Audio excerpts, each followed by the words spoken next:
Making his debut on YouTube, we are joined by the world number one. He's 15 years old. He's from Bristol in England. He's got double Nottingham Forest defence, and he's here to talk about his Game Week 29 team, his season so far. Welcome to the show. A very warm welcome. Thank you for joining me. Charlie Shepherd. Charlie, how are you, mate? I'm really good. I'm really excited to get into this. Yeah. Thank you so much for coming on, and thank you for everyone watching and listening. Charlie's got an awesome story from playing fairly casually to taking FPL seriously. Charlie, this is your first proper season playing, and we've got 10 game weeks left, and you're world number one. Tell us like your key to success. How have you got there? Just kind of going with the flow, really, just taking it 1 week at a time, watching lots of games and just going off that. Not really overthinking it. I think that's simplicity, I think is the key, really. Okay, I like that message. Not overthinking it, guys. That is something you and I and everyone watching is probably guilty of. Charlie's had a fresh approach to FPL this season. He's been picking players from what he sees on the pitch. Charlie, in terms of data, I guess you're not using much. You're more of an eye test manager, right? More of an eye test, yeah. I do like XG, but I just like watching them play because João Pedro, I've never really considered him because he never seems to be in those positions. But I kind of had the same with Chris Wood, but then I ended up putting him in eventually because he kept scoring goals. Yeah, okay. So you were looking at the likes of Chris Wood's XG and going, oh, it's actually not great. I'm not going to commit. And then eventually you just go, it's inevitable. We can outperform his XG. It doesn't matter that he doesn't get many chances. He scores the goals. Love that. So, Charlie, you're world number one. You have been in the top 10 forever. As things stand, we are recording this before Newcastle play West Ham, but you do a VSAC in place. Are you keeping your eyes on sort of the top 10 around you? A little bit. Like today I did because I saw that I could go up to one, but not particularly. Like I see the occasional team on Twitter or wherever, but it's more just kind of focusing on myself really. Apart from today, I was very much focused on that because everyone around had Gabriel, so I was really praying for a United goal, which did happen. Yeah, that's massive, mate. You and I sold Gabriel in game week 20. A lot of still got him. Arsenal defense is highly owned, but yeah, I mean, Daniel Munoz, I replaced Gabriel with, has been amazing, like more than double his points. So yeah, sometimes we get a little bit set and forgetty on these players, but they're not actually as good as perhaps we think long term. I'm sure Gabriel will be in my team very soon, but for periods, he's not necessarily a must have. I think Mo Salah is the only must have in this game. I mean, for you, Charlie, where are you at with kind of Mo Salah? Has he been in since day one? Did you start the season with him? I didn't start with him, but then I had him in since game week 2 onwards. But he wasn't in my initial game week 1. But this season he's just been incredible, insane.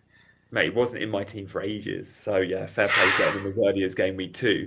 You've been in the top 10 since game week 17, which is insane. We can see your ranks on the right-hand side there. We can see your points. Like you've got double Nottingham Forest defence, although Aina was on the bench this weekend. You've got Wood, so triple Forest. Munoz and Mikalenko not spending a huge amount at the back other than Trent is your premium. Kluivert's been getting you points, and Burmo season long has delivered. I think he's the third highest point scorer in the game. Chris Wood as well, and then obviously Palmer, Salah. Mate, let me just get your take on Cole Palmer, because there's a lot of sellers out there going into the Arsenal game in 29. What are your plans with Cole Palmer? I wouldn't sell, personally. For me personally, he is an incredible footballer. You watch him play, he's clearly got talent. He's get goals, he gets assists. I wouldn't sell. I think it's just a little rough patch, but I think eventually he will find form again. But maybe if it continues to game week 33, 34, I might consider downgrading someone like Szoboszlai or Bruno. But for now, I do still think he is a must-have. Yeah, okay. Interesting take. He does play in 29, which is the reason why so many will end up keeping him. And they might even be open to selling a Salah if they want to get to, say, a Haaland, which blows my mind a little bit. But there's lots of different ways to play this game. Hey, I was looking at the analytics elite from FPL Optimized. They do algorithm picks each week, and they do your predicted points versus your actual. Your predicted would have you below the line there. We can see game week 28, like minus 50, 60 points. Instead, you're plus 240. You have massively smashed the algorithm predictions this year. How? Just picking the players who I think are going to get points, who I watch, they play well, they're going in. Like, I mean, it's also just form. I think form is massive. I know Palmer's on a rough patch, but I'd still stick. But for players like Cliver, he's been like on fire recently, and I think if a player's in form and their confidence is high, and they're more likely to get returns. And yeah, it's just kind of my own like decision making, not really looking at any of the computer stuff or what a little bit of what other people are doing, but not focused on that. Just kind of my honest take, just playing my own game, I think, and that's really what's got me there. I like that, mate. You're right about form. Sometimes we're slow reacting to what we see, and someone like Cliver, he had one or two amazing games. You probably reacted to that, and maybe us more sort of us more mature FPL managers that have been playing for a very long time might have seen that and gone, yeah, but it's Cliver. He's not been very good over time, and it will take me a while to therefore flick a switch in my brain to go, actually, no, he's now a buy. By then, you've missed out on 4 really good game weeks. So being reactive, I think you've clearly done very, very well. Guys, if you're enjoying the show, I would love you to hit the like button and subscribe to the channel. But show Charlie some love as well. Charlie is on Twitter. If you're not already following him, do, because he puts some FPL content out there. So, Charlie, your handle is at FPL Charlie #2. It's at the bottom of the screen. Guys, we'll see Charlie's team for game week 29 in a sec, and we'll talk chip strategy. But Charlie, we can see you free hit into game week 2. We can see at the top of the screen here, at the top of the chart. You wildcard in game week 3, so you used your chips early, but you're new to this game. I get it. You probably weren't fully aware of all the doubles and the blanks that were coming. You triple captained in game week 12, and then you wildcarded again in game week 20, which was the first opportunity pretty much you could get at the turn of the new year, pretty much to wildcard. Just tell us about that. Were you fully aware of like the landscape and the doubles and the blanks? Do you look at it now and think, I wish I had some? I mean, you can't complain. You're world number 1. Whatever you've done has been brilliant. But it's probably not the optimal way of playing in terms of using so many chips so early. But it's worked for you. Just tell us how you've approached chips and what you knew going into the season. I didn't know about doubles and blanks, to be honest. And then I was just trying to beat my mate at the start of the season. Just trying to do better than him. So I'd use them. And then the game week 21, I was actually more aware, but I just didn't like my team, and I was second. I was trying to like stay up there for as long as I can. I think it's actually set me up long term really well. But going into it now, I do definitely wish I had some chips, but I think I might be able to work my way around it a little bit. I do expect to drop like quite a lot, but like a couple of 4-point hits and just kind of trying to prioritize players who don't actually double or blank, trying to have consistency throughout, I think. Yeah, no, look, I get that. You've played your own game there. And when you first start playing a game, you don't know the full landscape. But I mean, you went into this season with some pedigree, right? Like you played the Euros game in the summer. That was your first proper taste of playing like a fantasy football game. Tell us how that went. Really well. I was in a league with my friends. We're doing like little forfeits, like the ones you see on the TikTok and stuff. And I ended up coming 400th around there in that. I just did really well. So, yeah. 400 from a fair few million, not quite FPL numbers, I don't think, but huge. 400 rank is amazing. And now you're number 1 in FPL from 11 million. Let's have a look at how you're set then. You have a couple of blankers. You got 1 free transfer. So you cannot field 11 players without taking a hit. Is that something you're looking to for podcast listeners? Charlie's well set in terms of Forest cover, 3 of them versus Ipswich. He's got Mikalenko versus West Ham. Cliver, who will be on every free hit team going, as well as Mbermo. Wanyeri and Palmer may be difficult. They play each other in what could be a low-scoring tight game. You've got Marmouche, you're hoping he starts. And then you've got Isak, Manoz, Trent, Hall, and Salah. Which ones are you looking to sell and which ones are you looking to keep? And when are you looking to play? What chips do you have remaining? Just remind us. Just a bench boost. Yeah, just so bench you boost. need to navigate this final stretch of the season without a wild card. So those players you're selling, you can't bring back, or not easily, not in a wild card. So who are you looking to get rid of? Well, I've kind of figured out what I'm doing with Isak, so I'm going to sell and then bring him back in game week 31 for Nice, he's got the Haaland. double in 32. Yeah, but to afford that, I'm going to sell Trent, downgrade him to someone like Huijsen or Wan-Bissaka, probably Huijsen, who I've got my eye on at the moment, and then probably end up moving him on maybe later in the game to get a Liverpool defender back. But yeah, I think it's just I got to have Haaland for that 29 and 30 because I think for 29 he is the standout captain. I think Yeah, he okay. is Well, the look, best. let's talk about 29 and those decisions because you've got a few defenders you're looking at. Haaland, your route back to Isak and Trent is really important. I want to tap into that and your squad in general. Before we do, guys, shout out to One Football for sponsoring today's show. If you don't have One Football on the home screen of your phone, get it on there for all your football news, for your live scores. I was just speaking to Charlie before we came on. He's always checking his app on his phone for his scoring. Scan the QR code. It's free to download. It's the best resource for football news for Premier League. You can watch the 2-minute highlight packages of every Premier League game. Great for Champions League too. Link in the description. It's free. It takes seconds. I'm on it day and night. You won't regret it. Your team, Charlie. Marmoush and Haaland. How do you feel about that double up? From all your buys, I'm guessing you've not owned Marmoush long. He's probably one that's not paid off yet. I've bought him in this game week because Cunha just completely messed up my plans. However, like I looked at the options. I didn't really fancy any of them. I didn't really fancy Marmoush to be honest, but I had to have someone in. And I kind of looked at ceiling and how Marmoush performed at Frankfurt, and there's clearly a player in there. Obviously, that hat trick at Newcastle kind of shows that if he does get minutes, obviously he didn't really get them at Forest, but I believe he should probably get some at Brighton and Leicester.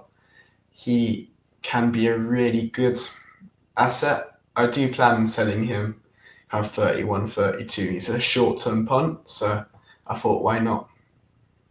Fair play. Like I think he'll come good for you. I think, as you say, we saw the hat trick against Newcastle. Unfortunately, he didn't start, but it didn't go to plan for City. They lost to Forest, so I expect him to start versus Brighton. But Isak to Haaland, you can get there with like 0.1 in the bank if you also take a 4-point hit. Trent to Huijsen, Colwell, or Wan-Bissaka. So let's talk about some of those individuals. Let's just start with Haaland though.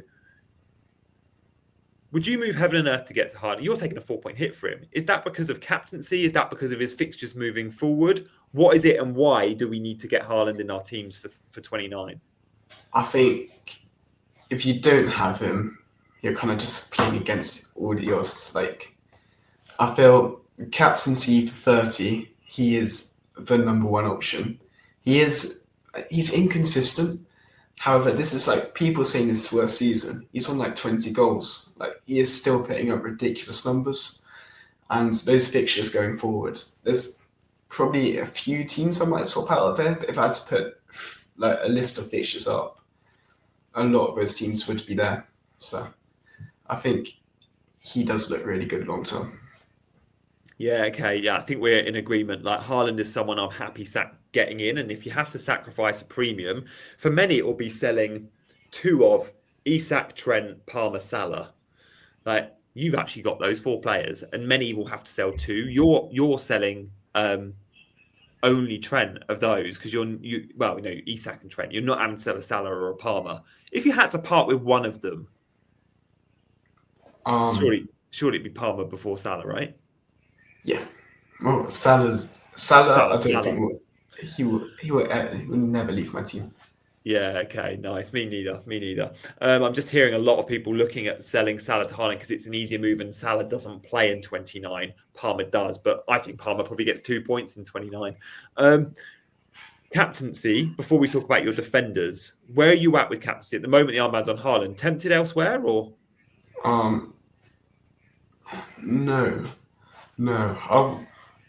If I didn't have Haaland, you're probably looking at. It depends if you have Bruno or not. I would say Bruno would be my number two against Leicester. mainly because Leicester are just absolutely horrific. And Bruno's just, he's kind of a premium, just priced lower, I would say. I mean, you saw that free kick. He can pop up in moments and get points. But if you're going riskier as well, third choice probably would. But originally, I was planning on actually captaining Cunha in 29, but obviously Yeah, that suspension has kind of messed it all up a little bit. But I like that. Haaland, if not Bruno, if not Wood, and you were up for the Cunha move. So yeah, nice. I can tell you're up for a gamble though, captain Cunha, but the fixture was there for against Southampton for him, maybe not for other Wolves players. And yeah, Bruno could have had a brace late on that awesome save from Raya against Arsenal. yeah, So yeah, I get it. Can deliver on his day like a premium. He's talismanic for his team. Defender moves. If you're selling Trent and you're looking season long, you're not looking for a short term pick now. Like if you whoever you buy is probably staying in your team. Like you're not buying a defender, a budget defender to then move them on. Talk to us about Huijsen. You're most likely to go for him. Is this a fixtures play? Brentford, Ipswich, West Ham, Fulham, Palace, man. It's a good run. yeah. Yeah, it's mainly fixtures, to be honest. Bournemouth defence isn't great, but I need to get. I want Haaland. To do that, I need to get rid of Trent. And I'm kind of looking around there. Huijsen's fixtures are probably the best out of them. He won't start every week. It's kind of more rotating around, so I'm kind of happy to have him in, just looking at those fixtures. Yeah, I mean, when we look at your other budget defenders, it will be. I mean, Munoz is going to play every week he's fit. Yeah. You've still got Hall there, who's out for the season, so he's a transfer waiting to happen. But from the Yeah. four, Aina, Huijsen, Mikalenko, Munoz, you just drop the one with the weak fixture. It means you've got all your money in midfield and up front, which I think is fine. You don't need to necessarily have an Arsenal or a Liverpool. Yeah. At some point, if Arsenal get the double, maybe you go to a Gabriel. But until that point, I think you're probably quite good putting your funds up front. I mean, that double Forest defence, so many of my mates and engaged managers haven't owned a Forest defender this season. And they've been insane, haven't they? Defensively. Really good. Really consistent. I mean, there's been little blips, but on the whole, they're pretty trustworthy. I had them double against Arsenal, and it kind of propelled me up a bit because I was having quite a bad week, and they just got me 12 points, did the job, and really helped my game week out. Love that. Mate, it's been awesome chatting. Thank you so much for joining. What an awesome debut, guys. Show some love to Charlie in the comments. At 15 years old, he's able to come on here, completely hold his own, and somehow get to world number one. That is absolutely blows my mind. This is your first proper season playing FPL. So drop a comment, guys. We'll respond to everything. Charlie will be looking at the comments too. Hit the like button on your way out. Please consider subscribing to the channel and make sure you go and follow Charlie on Twitter, FPL Charlie 2 on X. And look, hopefully we'll be checking in with Charlie later in the season, see how he's getting on. We'll also be speaking to Max, who's been in and around the top 10 for a long time as well very soon. More reasons to hit that notification bell when you subscribe. Thanks for the love, guys, and we'll see you for another video very, very soon. Bye-bye.